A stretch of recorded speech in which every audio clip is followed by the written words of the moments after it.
রাজধানীর শাহজাহানপুরের একটি বাসা থেকে এক নারীর বস্তাবন্দি মরদেহ উদ্ধার করা হয়েছে। পুলিশ বলছে দাম্পত্য কলহের জেরেই স্বামীর হাতে খুন হয়ে থাকতে পারেন গার্মেন্টস কর্মী সুরভি। তার স্বামী পলাতক আশিকুরকে খুঁজছে পুলিশ। তাদের 4 বছরের একটি সন্তান রয়েছে। স্বামী আশিকুর রহমান মোল্লা ও স্ত্রী সুরভি আক্তার মাহফুজার রঙিন ছবি এখন কেবলই সাদা কালো। মাত্র 4 বছর বয়সী সন্তান মেহেদি হাসান অকালে হারিয়ে ফেলল তার মমতাময়ী মাকে। শিশু মেহেদির মাকে নির্মমভাবে হত্যা করে বস্তাবন্দি করে ফেলে রাখা হয় শাহজাহানপুরের বকশিবাগের ভাড়া বাসায়। পুলিশ যা উদ্ধার করে সোমবার রাতে।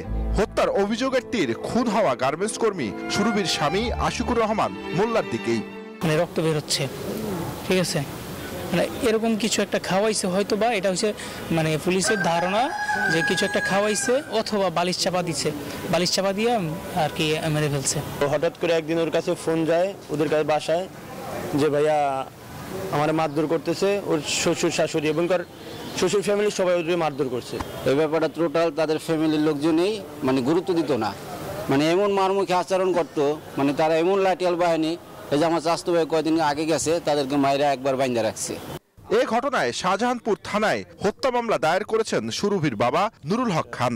জানা গেছে প্রেমের সম্পর্ক করে বিয়ে করায় পরিবারের সঙ্গে সুরভির যোগাযোগ ছিল না দীর্ঘদিন। অন্যদিকে প্রায় হতো দাম্পত্য কলহ।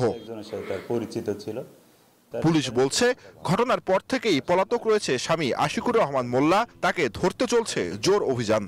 আমরা এখন আটক করতে পারি না, তবে তদন্ত চলছে এবং আমরা খুবই সবাই মিলে আমাদের সিনিয়র অফিসার সহ আমরা সবাই চেষ্টা করছি আর কি, খুব শীঘ্রই হয়তো এটা সম্ভব হবে। ঢাকা মেডিকেল কলেজের মর্গে সুরভির ময়নাতদন্ত শেষে দাফনের জন্য মরদেহ নিয়ে যাওয়া হয়। ঢাকা মেডিকেল কলেজের মর্গে সুরভির মরদেহের ময়নাতদন্ত শেষে দাফনের জন্য নিয়ে যাওয়া হয় গ্রামের বাড়ি শরীয়তপুরের জাজিয়ায়। অন্যদিকে 4 বছরের সন্তান মেহেদিকে দাদার বাড়ির লোকজন লুকিয়ে রাখায় তার মায়ের মুখ শেষবারের মতো হয়তো দেখবে না সে। জুবাইর সানি, নিউজ 24, ঢাকা।